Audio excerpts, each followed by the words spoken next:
السلام عليكم ورحمة الله وبركاته. إن الحمد لله نحمده ونستعينه ونستغفره ونعوذ بالله من شرور أنفسنا ومن سيئات أعمالنا. من يهده الله فلا مضل له ومن يضلل فلا هادي له.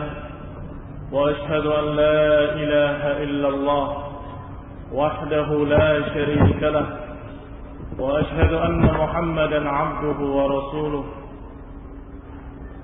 صلى الله عليه وعلى آله وأصحابه والتابعين وتابع التابعين ومن تبعهم بإحسان إلى يوم الدين. يا أيها الذين آمنوا اتقوا الله حق تقاته ولا تموتن إلا وأنتم مسلمون. يا أيها الناس اتقوا ربكم الذي خلقكم من نفس واحدة وخلق منها زوجها وبث منهما رجالا كثيرا ونساء واتقوا الله الذي تساءلون به والأرحام إن الله كان عليكم رقيبا. يا أيها الذين آمنوا اتقوا الله وقولوا قولا سديدا يصلح لكم أعمالكم ويغفر لكم ذنوبكم ومن يطع الله ورسوله فقد فاز فوزا عظيما. أما بعد فإن خير الحديث كتاب الله وخير الهدي هدي محمد صلى الله عليه وعلى آله وسلم وشر الأمور محدثاتها فإن كل محدثة بدعة وكل بدعة ضلالة وكل ضلالة في النار. Ikhwani fillah a'azakumullah, kaum muslimin yang saya hormati. Kita masuk pada bantahan syubhat yang kelima, yaitu syubhat yang mereka tebarkan, yang mereka tuduhkan kepada ahli sunnah salafiyin, yaitu ramyuhum ahli sunnah bi'adami fiqhihim lil waqi'. Ini mereka menuduh bahwa ahli sunnah dan para ulama'nya mereka tidak mengerti fiqhul waqi'. Fiqhul waqi' adalah memahami situasi dan kondisi, atau memahami apa yang terjadi di dunia ini. Ikhwan fillah a'azakumullah, penulis menyatakan, innal maqsud ahlul bid'ah min ramyihim ahlal ilmi min ahli sunnati bihadzal buhtan huwa qat'u rabitati talabatil ilmi an ulama'ihim. Sesungguhnya maksud dari ahlul bid'ah dengan tuduhan tersebut, menuduh para ulama, ahli ilm, ahli sunnah dengan tuduhan yang jelek seperti itu, tujuannya adalah qat'u rabitati talabatil ilm an ulama'ihim. Tujuannya adalah memutus hubungan antara para pencari ilmu dengan ulama. yakni orang-orang yang sekarang ini dalam keadaan bersimpuh di hadapan para ulama, duduk menimba ilmu dari para ulama dan selalu bertanya, meminta bimbingan dari para ulama. Mereka putus hubungannya dengan ulama dengan satu fitnah, yaitu fitnah yang mereka katakan bahwa ulama kalian itu tidak mengetahui situasi dan kondisi. Ulama kalian itu tidak mengerti wawasan politik. Ulama kalian itu dalam keadaan tidak mengerti apapun yang terjadi. Bahkan di sebelah masjidnya sendiri dia tidak tahu. Kalimat-kalimat ini adalah kalimat yang memisahkan kaum muslimin dari ulama. Padahal ulama sebagaimana dibahas dalam kajian yang lalu merupakan pelita-pelita dunia. Ulama adalah cahaya yang terang yang menerangi kaum muslimin sehingga mereka tahu mana jalan yang benar, mana jalan yang batil. Mereka tahu mana yang harus ditelusuri dan mana yang harus dihindari. Itu ulama. Warasatul anbiya, pewaris para nabi. Dan Allah Subhanahu wa taala memerintahkan fas'alu ahla dzikri in kuntum la ta'lamun. Tanyakanlah kepada ahli dzikri. Mereka ahli dzikri adalah para ulama. Tanyakanlah kepada mereka, para ulama. In kuntum la ta'lamun, kalau kalian tidak mengerti. Ternyata ketika kita bertanya kepada para ulama, muncul ucapan-ucapan sinis dari ahlul dhalal. Muncul ucapan-ucapan jelek dari ahlul fitnah, ahlul bid'ah, mengatakan, kenapa kalian tanya pada mereka? Mereka kan tidak tahu keadaan kalian. Mereka itu kan cuma duduk di masjidnya, nggak tahu situasi dan kondisi, nggak tahu wawasan politik, nggak tahu perkembangan zaman. Mereka itu. Habis para ulama, agar kita tidak perlu tanya pada mereka. Kalau kamu tanya had dan nifas pada mereka ngerti itu. Tapi kalau tanya bagaimana sikap kita menghadapi situasi, jangan pada mereka. Mereka nggak tahu, katanya. Kami yang di lapangan lebih mengerti. Kami yang di medan laga ini lebih tahu, katanya. Lihat ikhwan fillah azakumullah, cara keji mereka untuk menjauhkan kaum muslimin dari ulamanya. Kalau kaum muslimin jauh dari ulamanya, yang akan terjadi pasti penyimpangan-penyimpangan dan kesesatan-kesesatan. Dan juga tujuan mereka adalah kasr hajizul ihtiram lahu wa li aqwalihim wa ta'alluq bi afraq ashabil harakat al mubtadi'ah. Tujuan lainnya adalah memecahkan hajiz al-ihtiram, memecahkan benteng penghormatan, pemuliaan kepada para ulama. Yang tadinya ulama itu dimuliakan, dihormati, tapi dengan ucapan-ucapan seperti itu ulama dijatuhkan, direndahkan, dan tidak lagi memiliki ihtiram kepada para ulama. Dan juga li aqwalihim, dan juga menghancurkan penghormatan mereka terhadap ucapan para ulama. Ulamanya dijatuhkan dan fatwa-fatwanya pun direndahkan. Setiap kamu mengatakan ini qala Syekh fulan, mereka akan menjawab dengan kalimat seperti tadi. Tahu apa ulama kalian? Ulama kalian tidak mengerti situasi dan kondisi, tidak mengerti fiqhul waqi'. Ulama ahlu sunnah dijatuhkan oleh mereka dengan tuduhan itu, dan kemudian diajak untuk berpegang dengan tokoh-tokoh mereka yang disebut oleh penulis dengan afrah ashabil harakatil mubtadi'ah. Tokoh-tokoh kecil. Afrah itu anak ayam, pitik-pitik kecil yang memimpin harakah-harakah mereka. Itu yang dibanggakan. Kalau masalah situasi dan kondisi, tanyakan pada fulan, tanyakan pada alan. Mereka lebih mengerti karena mereka di lapangan. Ikhwan fillah azakumullah, perhatikan kalimat-kalimat ini. Kalimat-kalimat yang sungguh memiliki racun yang sangat berbahaya. Hatta yatasanna lahum basta ma yasha'una fi qulubihim. Yang akhirnya mereka bisa memasukkan berbagai macam kesesatan dari mulut-mulut mereka dengan mudah. Ulamanya dijatuhkan, fatwa mereka dijatuhkan, dan kemudian dikatakan kalau masalah fiqhul waqi', situasi dan kondisi, tokoh kami yang lebih ngerti. Coba tanyakan. Ketika ditanyakan bagaimana pendapat kamu, bagaimana fatwakan kepada kami, maka difatwakan bima yasha'un, dengan sekehendak. Situasi sekarang ini membawa kita terpaksa harus ikut parlemen.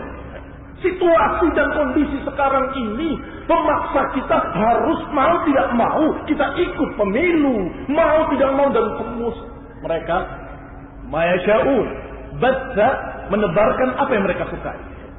Ikhwan fillah azakumullah, itulah tujuan mereka.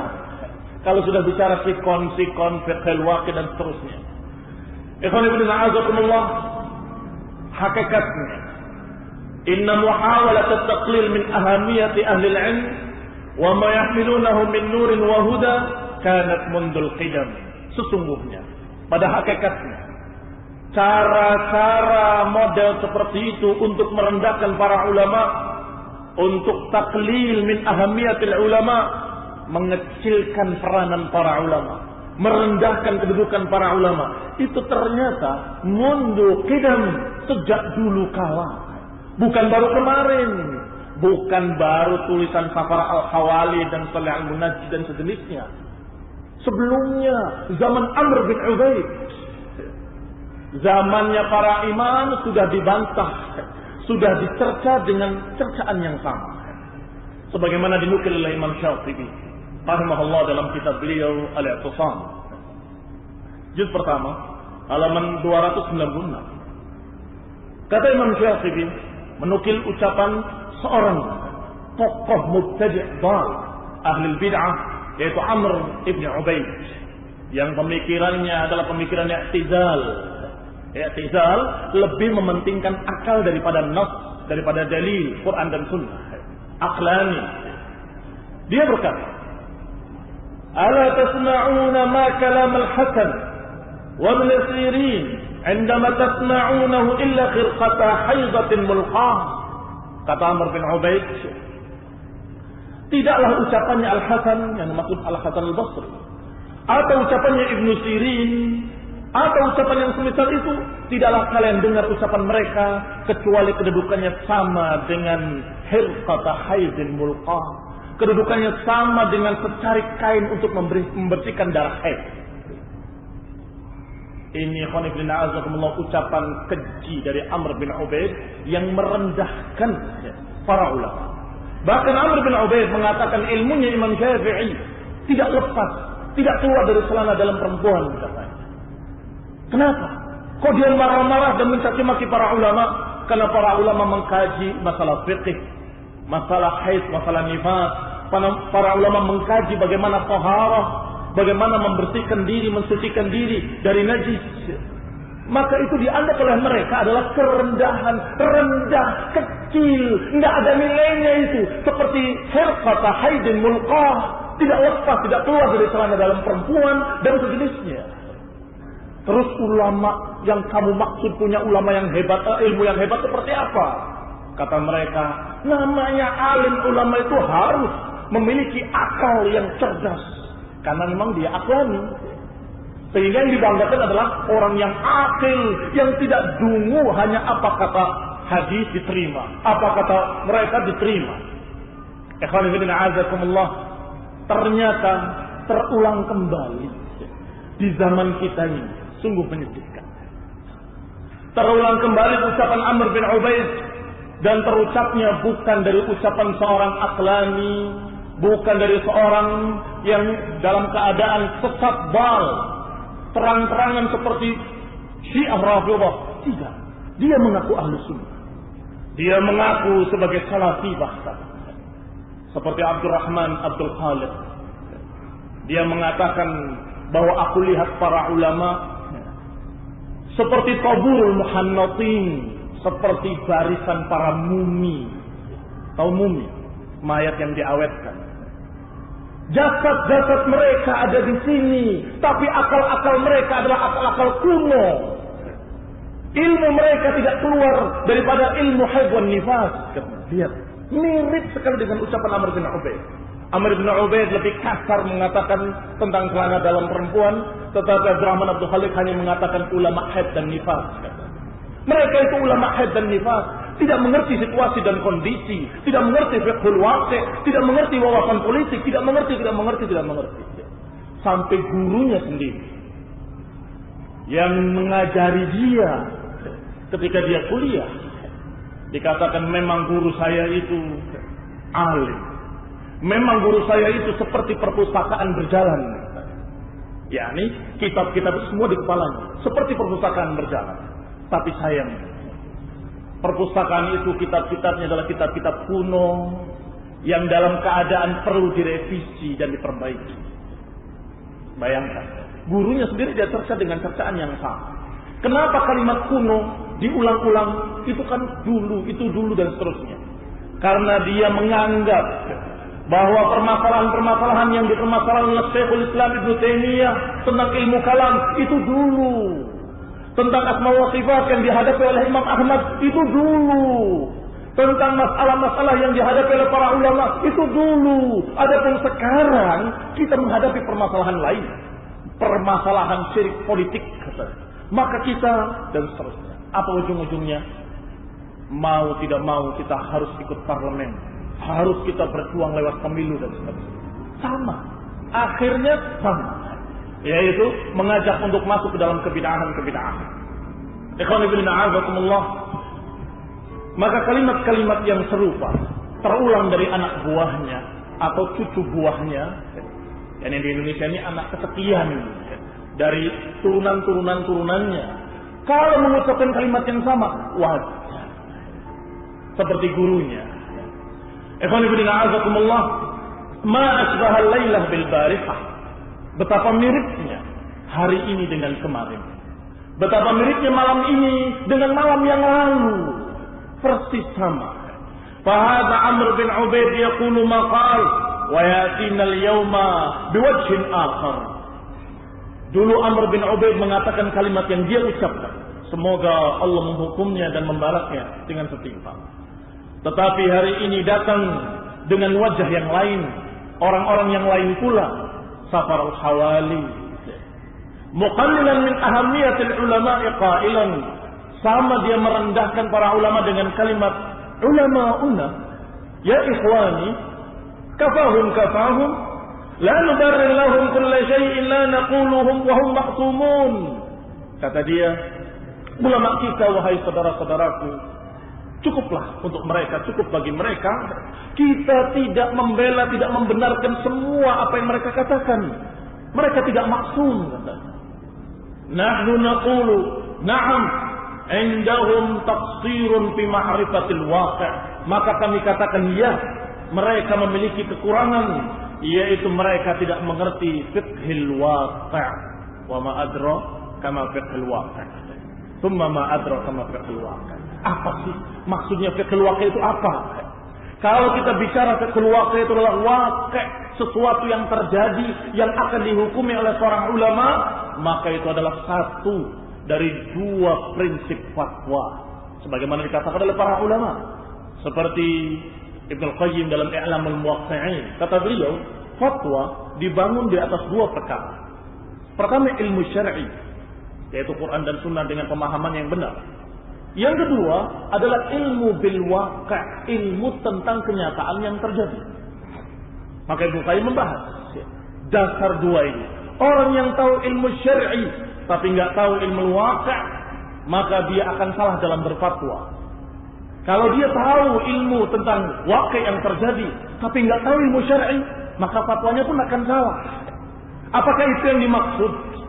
Ketika Safar Hawali mengatakan bahwa mereka tidak mengerti fiqhul waqi' dan seterusnya, mana yang dimaksud? Apakah yang dimaksud betul-betul fiqhul waqi' yang dibahas oleh para ulama, bahwa seorang berfatwa harus memiliki dua perkara ini. Ilmu syar'inya mengerti Quran, mengerti sunnah, dan kenyataan yang terjadi yang ditanyakan harus tahu pula. Ikhwan fillah a'azakumullah, kalau itu yang dimaksud, kita jawab bahwa para ulama setiap ditanya tentang fatwa pasti akan bertanya fiqhul waqi', kejadiannya seperti apa? Apa yang terjadi? Begini ya Syekh, ini begini dan ini begini, diceritakan ini kejadiannya. Jadi gimana fatwamu ya Syekh? Kalau memang begitu yang terjadi, maka saya katakan ini haram atau ini halal dan seterusnya. Fatwanya dibangun di atas itu. Maka kalau sampai kemudian orang tadi dalam keadaan dusta, apakah yang disalahkan ulama? Apakah yang disalahkan mereka para ulama? Rasulullah sallallahu alaihi wasallam menyatakan kalau ada yang mukhasamah di hadapanku, yang satu ahli berbicara dan yang satu tidak, kemudian dia menang, kemudian aku berikan bagian ini kepada yang pandai berbicara, maka niscaya tidaklah aku berikan kepadanya kecuali sepotong neraka. Ini menunjukkan bisa saja terjadi pada ulama kalau orang itu berdusta, kemudian berpura-pura menceritakan kejadiannya, kemudian tanya fatwanya, bagaimana fatwanya ya Syekh? Dijawab oleh Syekh. Kemudian tentunya jawaban itu sesuai dengan cerita orang tadi. Maka apakah orang itu yang disalahkan atau ulama?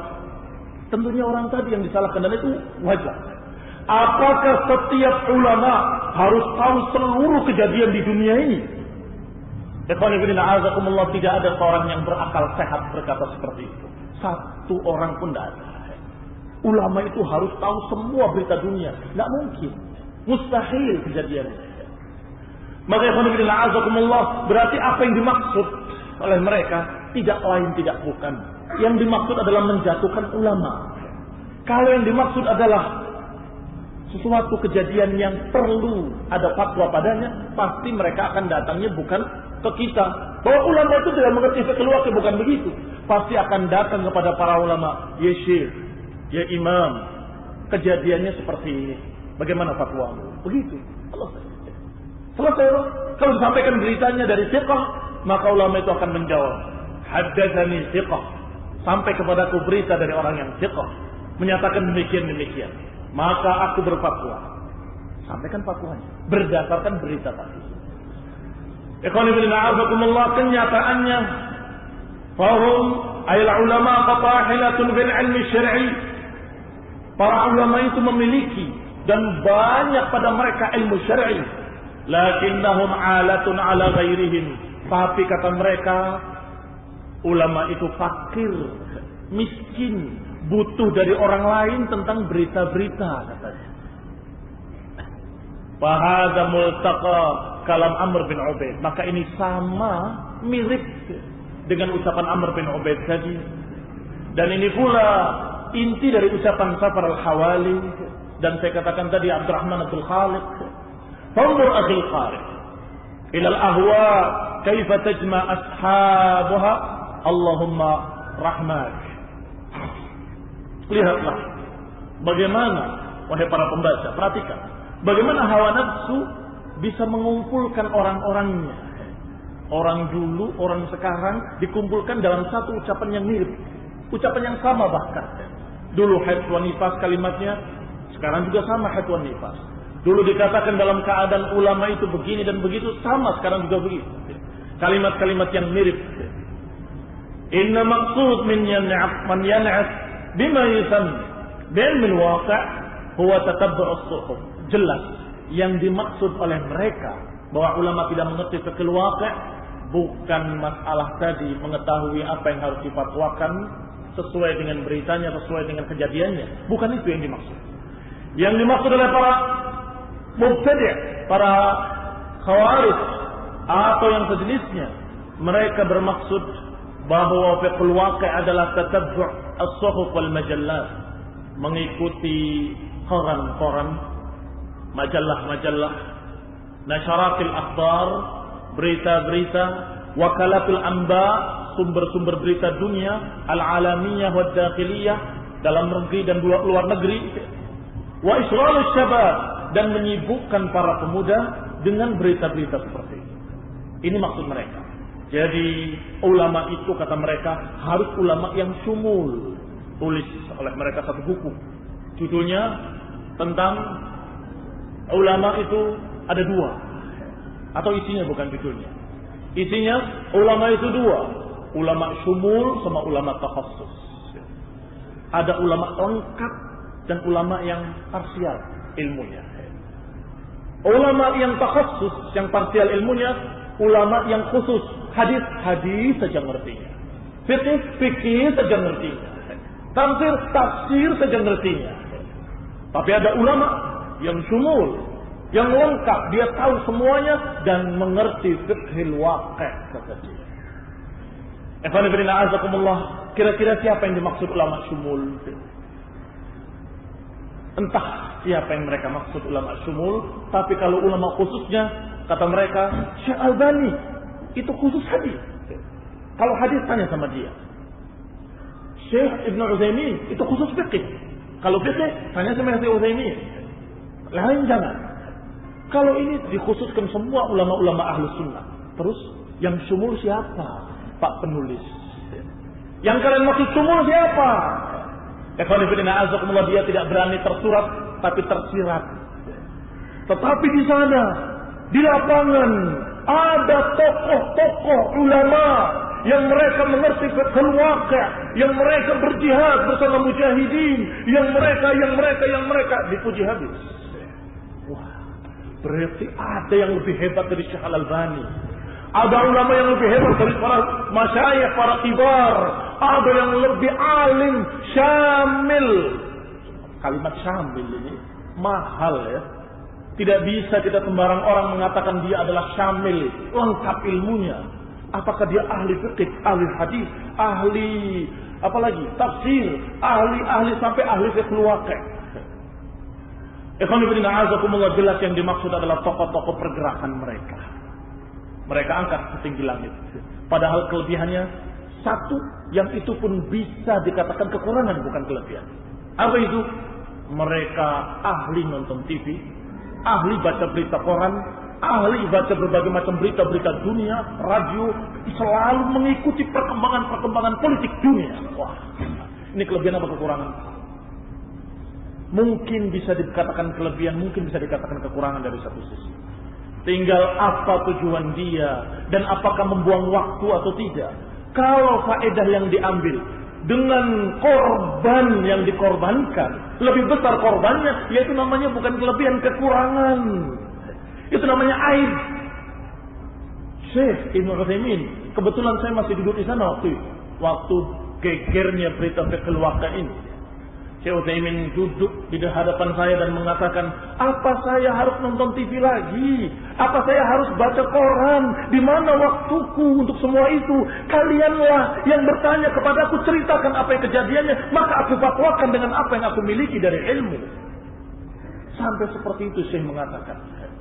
Kenapa? Karena ucapan sinis mereka, di antaranya ada yang terdengar dan selebarannya pun ada yang sampai waktu itu di sana, bahwa Syekh Ibnu Utsaimin, dia tidak tahu di sebelah masjidnya ada berbagai macam koran-koran khali'ah. Koran khali'ah itu koran-koran yang porno. Demi Allah, saya setahun itu nggak pernah lihat. Entah gimana maksudnya. Padahal satu kota nggak pernah kelihatan. Ikhwan fillah azakumullah, ini yang terjadi. Tuduhan-tuduhan kepada para ulama. yakni tuduhan-tuduhan yang jelek kepada para ulama bahwa mereka tidak mengerti fiqh waqi'. Mereka tidak memahami situasi dan kondisi dan seterusnya. Dan alhamdulillah sudah dibantah sebagian besarnya oleh para ulama. yakni apa yang mereka katakan itu adalah ghulu fi fiqhil waqi'. Ghulu, berlebih-lebihan tentang fiqhil waqi'. Kalaupun dikatakan perlu, tidak lebih dari perkara yang sifatnya wajib kifai. Kifai itu kalau sudah ada yang tahu, cukup kamu tahu, sampaikan kepada syekh. Syekh kejadian begini, selesai. Kalau mau ditanyakan tentang keluarga kita, masa syekh tahu? Kalau kita tanyakan telepon, syekh, bagaimana sikap saya kepada bapak saya? Loh, bapak kamu emang kenapa? Loh, syekh harus tahu dong fikih waqi'. Mak begitu? Ya nggak bisa. Dari mana dia akan tahu urusan kamu, keluarga kamu, urusan kamu, negeri kamu, urusan di tempat kamu? Kamu yang tanya. Begini sih, bapak saya itu begini, tadinya sudah cerai, tapi dia begini dan begini. Ceritakan. Terus baru tanya, bagaimana sikap saya sih? Ini kalau yang dimaksud adalah apa yang dikatakan oleh Ibnu Qayyim tadi, bahwa dasar fatwa itu dua, ilmu syar'i dan ilmu waqi'. Maka tentunya si penanya tadi yang menyampaikan kepada syekh, kepada ulama, ya alim, ya syekh, ya imam, kejadiannya demikian di rumahku. Apakah aku harus keluar dari rumahku? Apakah begini, apakah aku begitu? Dia akan jawab dengan ilmu syar'i yang dia punya. Demikian ikhwan fillah azakumullah. Dan itu selesai. Ternyata mereka membesar-besarkannya habis. Buku-buku keluar, fiqhul waqi'. Yang ternyata tidak lain tujuannya adalah menjatuhkan para ulama. Innana la najid fi kitabillahi wa sunnati Nabi sallallahu alaihi wasallam wa surat as-salafus salih illa sana' 'ala al-ulama al-'amilin bil kitab wa sunnah. Kalau kalian besar-besarkan fiqhul waqi' itu, maka kita tanyakan, aina hadzal ilm min al-kitab wa sunnah? Kita tanyakan tinggi mana ilmu fiqhul waqi' dengan fiqh sunnah, dengan fiqh kitab. Fiqh memahami kitab, fiqh memahami sunnah Rasulullah. Di mana itu fiqh waqi'? Di atasnya apa di bawah? Ikhwan fillah a'azakumullah, innana la najid. Kita tidak mendapati dalam kitabullah Al-Quran, dalam sunnah Nabi-Nya sallallahu alaihi wa ala alihi wasallam, dan perjalanan para salafus saleh illa sana' 'ala al-ulama. Kita tidak dapati dalam kitab-kitab Quran dan Sunnah kecuali pujian kepada para ulama. Innama yakhshallah min ibadihi al-ulama. Fas'alu ahla dzikri in kuntum la ta'lamun. Semuanya pujian kepada para ulama yang mengerti kitab dan sunnah, yang faqih, mengerti apa yang dimaksud dalam ayat dan apa yang dimaksud dalam hadis. Yani ulama ahlu sunnah. Amma ma yata'allaq bi tatabbu'i akhbar as-siyasiyat, adapun kaitannya dengan berita-berita politik, fa innalaha rijal, maka di sana ada orang-orang yang khusus, orang-orang yang biasa mendengarkan berita-berita tersebut, dan cukup itu sebagai sesuatu yang menyelesaikan kewajibannya. Artinya karena fiqhnya atau fiqhul waqi' adalah kewajiban kifai seperti sholat jenazah, maka kalau sudah ada yang menguasai cukup. Oh, kamu sudah ahli fiqhul waqi', ya sudah, itu berarti kewajiban kifai sudah cukup. Alhamdulillah. Tinggal kalau ada sesuatu sampaikan. Tinggal kita akan sampaikan fatwanya. Kan begitu. Ikhwani fillah a'azakumullah. Yakutunana iya. Maka orang-orang yang mengikuti berita tersebut sudah cukup. Sudah cukup ditunaikan oleh dia. Karena bukan fardu ain setiap orang harus tahu, tetapi kifai. Kalaupun dianggap sebagai wajib maka kifai. Wa fil haqiqah la util kalam haula naqdi hadhihi syubhah. Dan tentunya kita tidak akan berpanjang lebar dalam masalah ini. Karena sudah sering kita singgung, sudah sering kita bantah, alhamdulillah. Dan sudah ditulis pula bantahannya oleh para ulama al-ajilla wa talabat ilmin afdal, dan para pelajar-pelajar yang senior, mereka sudah menulis bantahan-bantahan masalah ini. Fa'aghnani 'an ittikar, kata penulis, maka cukup tulisan-tulisan itu sebagai bantahan dan tidak perlu diulang. Walakinni sa'adkur kalaman, tetapi aku akan sebutkan satu ucapan dari ucapan Syekh Abdul Aziz Ibn Baz rahimahullah, wa ardafahu bi kalami syekhina, dan diikuti di belakangnya oleh ucapan Syekh Rabi Ibn Hadi Al-Madkhali hafizahullah. Yulaqqasan ar-rad ala hadhihi syubhah, dan dua-duanya cukup. Dengan dua ucapan ini cukup sebagai ringkasan bantahan terhadap tuduhan tadi. Wallahul musta'an. Allah lah tempat kita meminta pertolongan. Kita baca yang pertama ucapan Syekh Abdul Aziz Ibn Baz. Qala rahimahullah, wa mimma yakthur fihi al-kalam min madahir al-jahl bil waqi' ittiham ba'd ahli al-'ilm wal fadl bil jahl bi ahwal al-munafiqin. Di antara yang banyak beredar ucapan-ucapan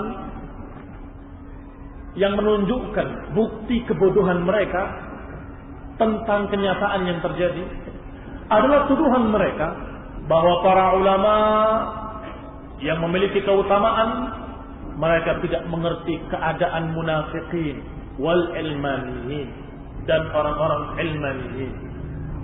Khonafidna azakumullah. Syekh bin Baz mengalami ketika itu orang-orang yang menuduh para ulama dengan kebodohan. Mereka itu bodoh, bisa ditipu dan demikian kalimat-kalimat seperti itu. Tidak tahu orang yang sebelahnya itu munafik. Tidak mengerti bahwa orang yang selalu bersamanya itu adalah agen CIA atau agen KGB dan seterusnya. Kalimat-kalimat diucapkan seperti itu. Maka kata Syekh bin Baz, "Hada ghairu qadhifun atau ghairu qadhin. Idh yujad fil ummati munafiq aw zindiq la ya'lamuhu al-ulama wa la ya'rifuna halahu wa la yu'addu hadha al-khata' aiban." Kata Syekh, itu adalah sesuatu yang tidak menunjukkan aib para ulama. Karena bisa jadi dalam umat ada orang munafik, ada zindiq yang tidak dikenali oleh para ulama dan tidak diketahui keadaannya oleh mereka. Bahkan ketidakmengertian mereka, kesamaran si munafik ini di mata para ulama, ini adalah sesuatu yang bukan aib bagi ulama tersebut. Kata Imam Dahabi rahimahullah ketika berbicara tentang Al-Hallaj. Al-Hallaj tokoh sesat zindiq. Kemudian dia berkata dengan kalimat, kana jama'atun fi ayyamin nabi, bahwasanya sekelompok orang di zaman Nabi SAW muntasibuna ila sahbati, mengaku dan menganggap dirinya sebagai sahabat Nabi, wa illa millatihi, dan mengaku mengikut agama Nabi Muhammad SAW. Ternyata hum fil batin maradatul munafiqin, ternyata mereka di batinnya adalah orang munafik yang jahat. Ada apa enggak ada di zaman Rasulullah? Ada. Qad la ya'rifuhum, kadang-kadang tidak diketahui oleh sahabat, kadang-kadang tidak diketahui oleh Rasulullah bahkan. Wala ya'lam bihim, dan tidak mengerti keadaan hati mereka. Allah berfirman dalam Al-Quran, wa min ahlil madinati maradu 'alan nifaq la ta'lamuhum nahnu na'lamuhum sanu'adzibuhum marratain. Di antara penduduk Madinah ada yang maradu 'alan nifaq, ada orang-orang munafik yang jahat. La ta'lamuhum, engkau tidak tahu. Nahnu na'lamuhum, tapi kami tahu, kata Allah. Engkau tidak tahu, tapi kami tahu. Sanu'adzibuhum marratain, dan kami akan mengadab mereka 2 kali lipat. Ini ayat Allah Subhanahu wa taala menyatakan kepada Rasulnya alaihi salatu wassalam bahwa di penduduk Madinah itu ada munafik. Kamu belum tahu, tapi kami tahu, kata Allah. Maka diturunkan oleh Allah Subhanahu wa taala ayat-ayat setiap munafik tadi berulang. Setiap ulah mereka terjadi, turun ayat. Berkata munafiqun. Ketika mereka berbicara, turun lagi ayat. Mereka mengatakan. Ketika mereka beralasan, turun lagi ayat. Mereka beralasan, munafik itu beralasan. Maka semakin kelihatan siapa yang dimaksud. Tetapi Rasulullah SAW ketika datang ke Madinah tidak tahu mana yang munafik. Dan Allah yang berfirman, la ta'lamuhum nahnu na'lamuhum. Kamu tidak tahu, kami tahu, kata Allah. Maka apakah ini aib? Kalau Rasulullah tidak tahu, para sahabat tidak tahu, ini munafik, aib atau bukan aib? Ikhwan fillah, azakumullah, manusia tidak mengerti hati orang lain, wajar. Kalau dohirnya dia ke masjid, dohirnya dia berpakaian sunnah, dohirnya dia berbicara dengan ucapan sunnah, bagaimana kita akan menghukumi hati? Maka ikhwan fillah, azakumullah, hal tersebut hal yang wajar terjadi. Kalau dikatakan oleh Allah kepada nabinya, la ta'lamuhum nahnu na'lamuhum, engkau tidak tahu tapi kami tahu. Apalagi yang bukan Rasul, apalagi para ulama. Kalau mereka tidak mengerti, wajar bagi mereka, bukan aib. Kalau kamu tahu kemudian kamu diam, itu yang menunjukkan aib. Kalau kamu tidak tahu tapi ngaku tahu, itu juga aib. Tidak tahu ini, tapi ngaku tahu. Ulama itu bodoh, itu sebanyak munafik. Kayak penonton bola, dia dari jauh nih, dari Indonesia, yang di sebelahnya itu munafik. Kamu di mana, dia di mana?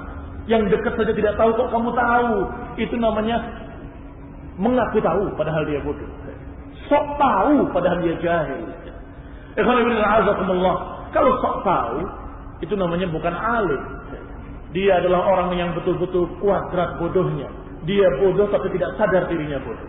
Tapi kalau dia dalam keadaan seorang manusia biasa mengatakan saya tidak tahu hati orang, saya lihat dohirnya baik, apakah ini jelek? Ikhwan fillah, a'azakumullah, seperti cucu Ali ibn Abi Thalib radhiyallahu taala anhu, Muhammad ibn al-Hanafiyah, ketika didatangi oleh Khawarij. Kenapa engkau tidak mau bergabung dengan kami, memberontak kepada Yazid?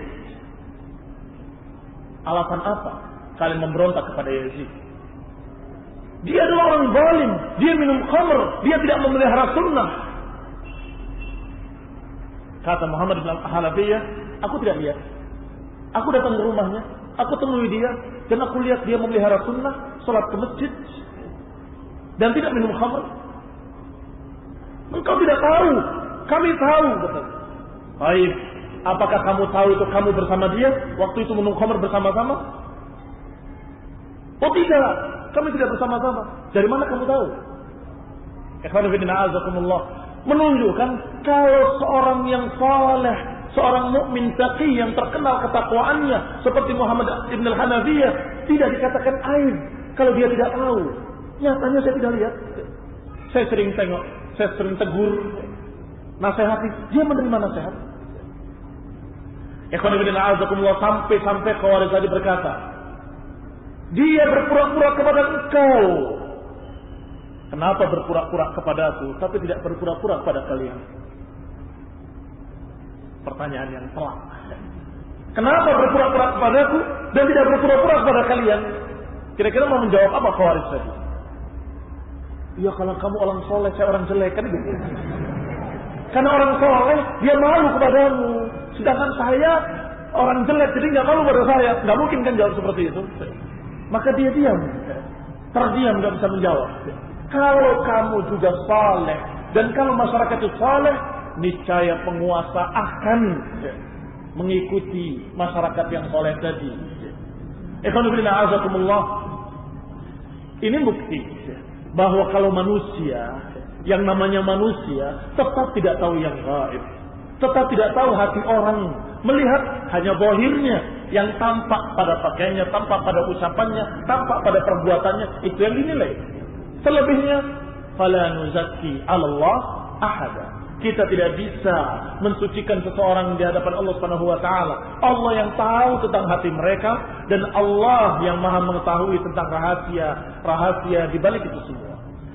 Maka Syekh bin Baz, fa idza jaza 'ala sayyidil bashar anna ya'lam ba'd al-munafiqin wa huwa ma'ahu fil Madinah sanawat فبالأولى أن يخفى حال جماعة من المنافقين البارغين عن دين الإسلام بعده على أمته. Kalau saja memungkinkan Rasulullah SAW tidak tahu tentang beberapa munafikin yang ada di Madinah, padahal dalam keadaan dia berapa tahun di sana, sallallahu alaihi wa ala alihi wasallam, maka lebih memungkinkan lagi, lebih mungkin lagi untuk tersamar keadaan mereka para munafikin tadi setelah Rasulullah ini di hadapan orang-orang yang setelah Rasul. Lebih samar lagi di hadapan para ulama. Kalau di hadapan Nabi saja ada yang tidak tahu, tetapi alhamdulillah Allah Subhanahu wa taala terus menurunkan ayatnya sehingga semakin jelas. Yani Allah Subhanahu wa taala menunjukkan siapa munafik itu dengan qara'in, dengan qarinah, dengan tanda-tandanya.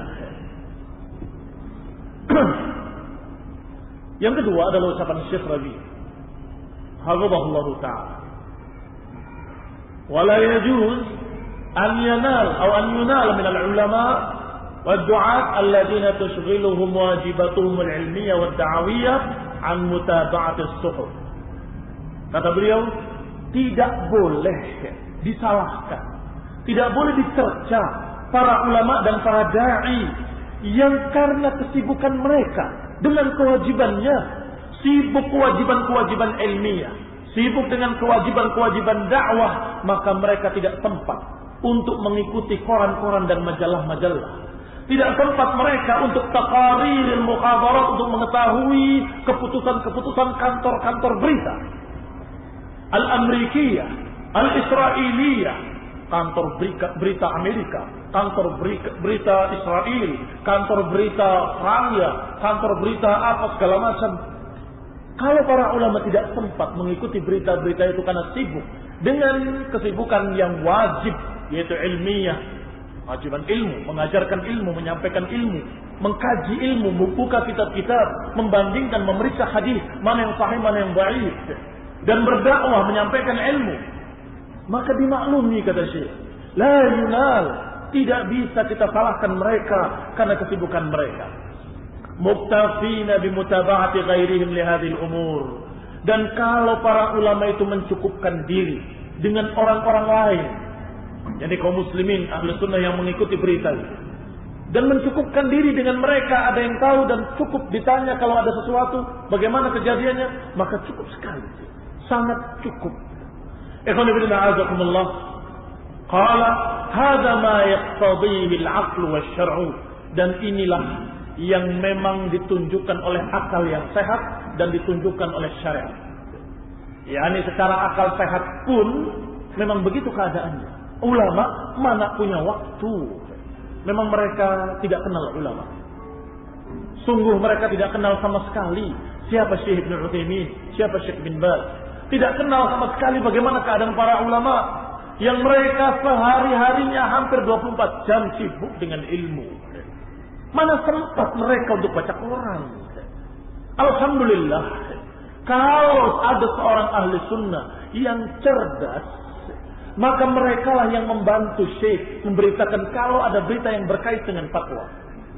Kalau tidak, apa perlunya berita selebritis fulan kucingnya mati? Untuk apa? Faedah. Tetapi kalau ada yang berkait dengan masalah fatwa, seperti ketika para manusia masyarakat muslimin tanya kepada para ulama, bagaimana kejadian di Irak? Bagaimana sikap kita? Bagaimana dengan sikap ini? Maka niscaya kalau seorang talibul ilmu, seorang yang mencari ilmu dan cerdas, maka dialah yang mengatakan kepada Syekh sebelum bertanya, Assalamualaikum.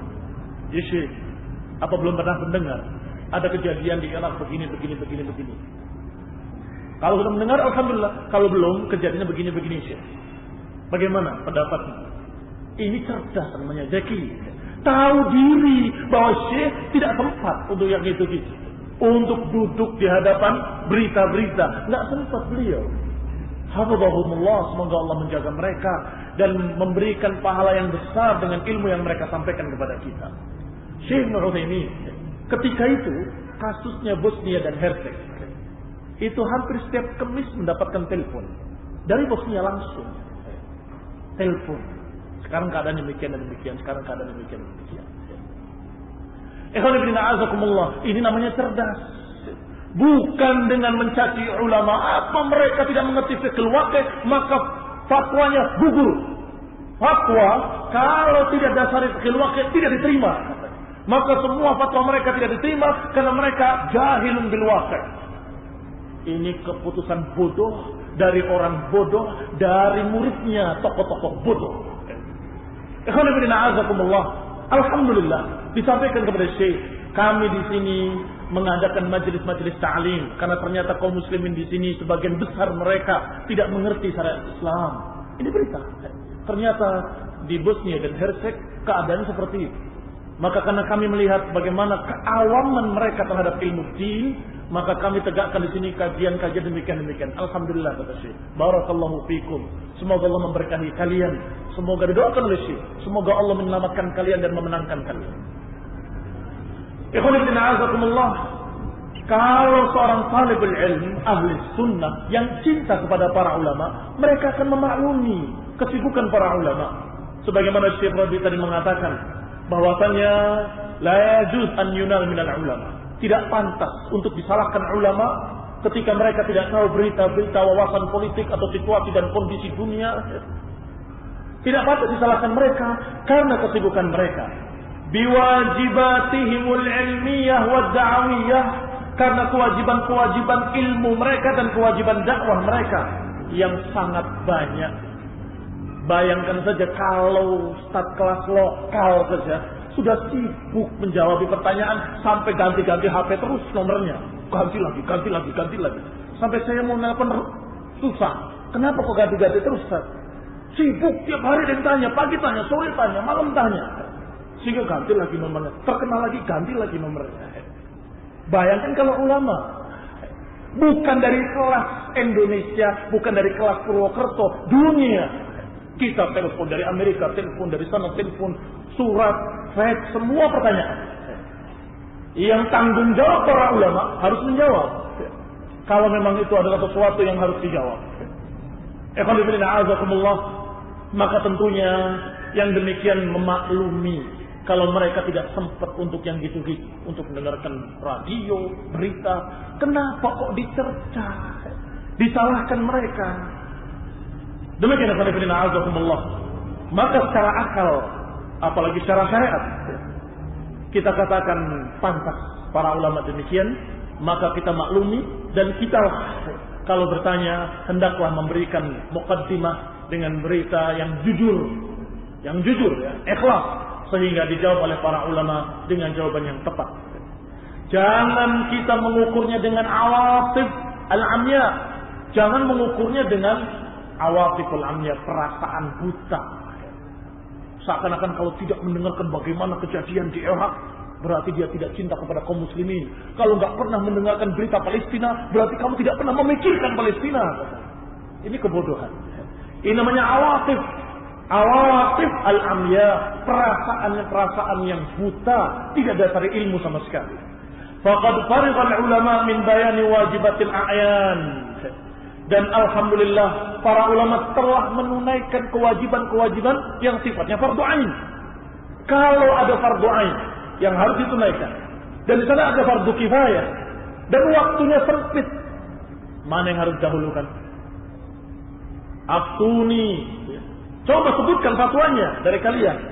Mana yang harus dahulukan? Ini fardu kifayah, kalau ditinggalkan dosa.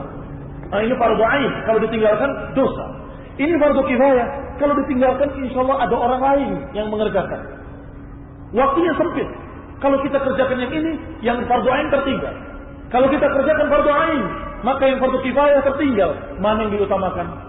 Insyaallah seorang yang akil, seorang yang alim, seorang yang berilmu, seorang yang sehat akan menjawab, tentunya yang wajib ain didahulukan. Baik fardu ain bagi para ulama adalah menyampaikan ilmunya dan menyampaikan fatwa-fatwanya, membimbing umat, ini fardu ain. Karena nggak bisa diwakili oleh kamu dan saya, nggak bisa. Tingkatannya jauh di bawah mereka, sehingga tidak bisa dalam keadaan mewakilkan pada orang lain, maka wajib ain bagi mereka. Sedangkan masalah berita-berita tadi, kalau beliau tidak mengikutinya, ada murid-murid yang mengikutinya. Bahkan ada murid-muridnya yang berangkat ke Bosnia, alhamdulillah, sehingga bisa menyampaikan berita. Maka alhamdulillah, cukupkan? Apa kurang? Alhamdulillah, kalau intinya adalah perkara tahu, insyaallah akan tahu kalau diberitahu oleh orang-orang yang jujur. Alhamdulillah, dengan demikian para ulama telah menunaikan kewajiban-kewajiban fardu ainnya. Dan fardu kifayahnya kita maklumi kalau sampai beliau dalam keadaan tidak sempat mengikuti berita-berita tadi. Apalagi beritanya tercampur di sana, berita yang penting, berita yang tidak penting. Berita yang hak, berita yang batil. Berita yang laghun, yang la syai', dan berita yang perlu didengar. Tercampur semuanya. Apakah kita harus duduk 2 jam untuk mendengarkan laghun, untuk mendengarkan perkara-perkara yang kosong, berita-berita yang la syai'? Enggak, tapi ada yang penting. Ya nanti. Yang penting sebentar, kita dengarkan dulu tentang berita selebritis dulu, baru nanti di akhirnya ada berita yang penting. Tungguin lagi TikTok kucingnya Fulan mati, cerita lagi Fulan cerai dengan istrinya, cerita lagi sampai kapan ini beritanya? Sebentar lagi ada yang penting Pak Ustaz. Ya nggak bisa. Ini namanya kebodohan semata. Membuang-buang waktu untuk sesuatu yang ternyata dusta. Setelah dapat beritanya, ini yang penting, diambil beritanya. Ternyata salah. Teman kita telepon dari Lombok, oh salah Ustaz. Astagfirullahaladzim. Sudah tunggu lama, membuang waktu, salah lagi beritanya, dusta. Maka cukup saja dengan berita-berita yang orang sampaikan, kemudian ditelepon kepada teman kita yang ada di sana.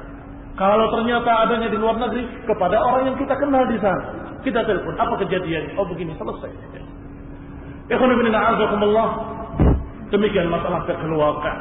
Dan kita akan lanjutkan pada syubhat berikutnya. Bismillah ta'ala. Yaitu syubhat yang mereka tebarkan berkaitan dengan tuduhan lain terhadap para ulama. Bahwa para ulama dikatakan sebagai antek-antek Amerika, dikatakan sebagai spionase, dikatakan sebagai ulama sultah, pegawai pemerintah yang dibayar ngomong, nggak dibayar nggak ngomong. Ini tuduhan-tuduhan yang naudzubillah yang akan dipertanggungjawabkan di hadapan Allah nanti. Subhanakallah, alhamdulillah, la ilaha illa anta, astaghfiruka wa atubu ilaik. Assalamualaikum warahmatullahi wabarakatuh.